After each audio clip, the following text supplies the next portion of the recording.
धाबेजी में पीअण जो पानी न मिलण खिलाफ रहवासियन पारां पानी जा कूलर ऐं दिला खणी एहतजाज कयो वियो। धाबेजी जे मुख़्तलिफ़ इलाइक़नि शेख अब्दुल मजीद सिंधी कॉलोनी, बिलाल नगर, धाबेजी सिटी समेत ॿियनि इलाइक़नि में पीअण जे पाणीअ जी खोट करे मॉडल टाउन जे रहवासियन गुलाम हुसैन चांडियो, असदुल्ला मेमण ऐं ॿियनि जी अॻवानीअ में एहतजाजी मुज़ाहिरो कयो वियो। उन मौक़े ते एहतजाज कंदड़ अवामी आवाज़ टीवी सां ॻाल्हाईंदे चयो त पब्लिक हेल्थ खाते जी लापरवाही करे गुज़िरियल 15 ॾींहनि खां पूरे इलाइक़े में पानी बंद आहे, जंहिं सबबि इलाइक़े वासी पीअण जे पाणीअ लाइ तरसी रहिया आहिनि। तकरीबन 250-300 घर आहे, पुछण पानी कोन्हे को, माण्हू अज़ाब में बचड़ा था कहीं बीठा आहिनि, पानी लभे तो भरींदा न, किथां भरींदा।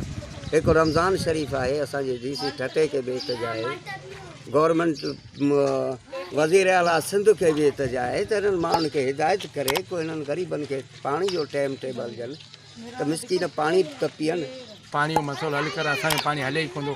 सभु ज़मीनदार ॾिसो 24 कलाक पानी हुते लेनुनि में चालू आहे। ज़मीनदार माण्हू ईअं गटरनि में पानी पिया छॾनि, आवाम लाइ पानी आई कोन्हे। हिन लाइ परेशान आहियूं। नंढा नंढा असांजा ॿार आहिनि, रमज़ान जो महीनो लॻो पियो आहे, पाणी ज़रो बि कोन्हे को।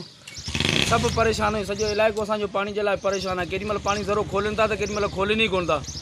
हाणे महिरबानी कयो, असांजे पानी जो सिस्टम हल कयो। एहतियात कंदड़ डीसी ठट्टो खां घुर कई त गैर कानूनी कनेक्शन काटे इलाइक़े वासियनि खे पीअण जो पानी ॾिनो वञे, ॿी सूरत में सख़्त एहतिजाज कयो वेंदो। विज़िट कयो अवामी आवाज़ मीडिया ग्रुप जी वेबसाइट awamiawaz.pk।